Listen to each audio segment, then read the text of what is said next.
സ്ത്രീകൾ ക്രൂരമായ ലൈംഗികത ആസ്വദിക്കുന്നവർ എന്ന് വെളിപ്പെടുത്തൽ. ഹാർവാർഡ് യൂണിവേഴ്സിറ്റി ഗവേഷണ വിദ്യാർത്ഥി സ്റ്റീഫൻ എഴുതിയ എവരിബഡി ലൈസ് എന്ന പുസ്തകത്തിലാണ് ഇത്തരമൊരു റിപ്പോർട്ട്.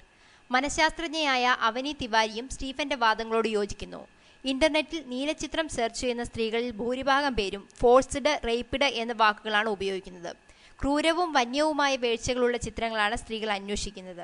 20% സ്ത്രീകൾ ലെസ്ബിയൻ ചിത്രങ്ങളും കാണാൻ ഇഷ്ടപ്പെടുന്നവരാണ് എന്നും പറയുന്നു. സ്ത്രീകൾക്കെതിരെയുള്ള ലൈംഗിക അതിക്രമങ്ങൾ ചിത്രീകരിക്കുന്ന നീലച്ചിത്രങ്ങൾക്ക് പുരുഷന്മാരെക്കാൾ സ്ത്രീകൾക്കിടയിൽ നിന്നാണ് ആരാധകർ കൂടുതലെന്നും ഈ പുസ്തകത്തിൽ പറയുന്നു. ഒരു വിഭാഗം സ്ത്രീകൾ ബലപ്രയോഗം ഇഷ്ടപ്പെടുന്നവരാണ്. ഇത്തരം പോൺ സിനിമകൾ കാണുന്നത് സ്ത്രീ പുരുഷ സമത്വത്തിന്റെ ഭാഗമാണെന്ന് വിശ്വസിക്കുന്നവരും ഉണ്ടെന്ന് ഗ്രന്ഥകാരൻ സൂചിപ്പിക്കുന്നു. മനഃശാസ്ത്രജ്ഞയായ അവനി തിവാരി സ്ത്രീകൾ രതിവൈകൃതങ്ങൾ ആസ്വദിക്കുന്നതിന്റെ കാരണമായി പറയുന്നത് ഇങ്ങനെ: സ്ത്രീകൾ അവരുടെ ഭാവനകൾ പൂർത്തീകരിക്കുന്നത് പോൺ സിനിമകളിലൂടെയാണ്. ആധുനികരാകാൻ ഇഷ്ടപ്പെടുമ്പോൾ തന്നെ സമത്വവും അധികാരവും ഇഷ്ടപ്പെടുന്നവരും അതിനുവേണ്ടി നിരന്തരം പ്രയത്നിക്കുന്നവരുമാണ്. യഥാർത്ഥ ജീവിതത്തിൽ അവർ അധികാരം ഇഷ്ടപ്പെടുമ്പോൾ സ്ത്രീകൾ ഭാവനയിൽ ആണിന്റെ അടിമത്തം ആഗ്രഹിക്കുന്നു. അതുകൊണ്ടാണ് സ്ത്രീകൾ നിർബന്ധപൂർവമുള്ള ലൈംഗികത ആസ്വദിക്കുന്നത്.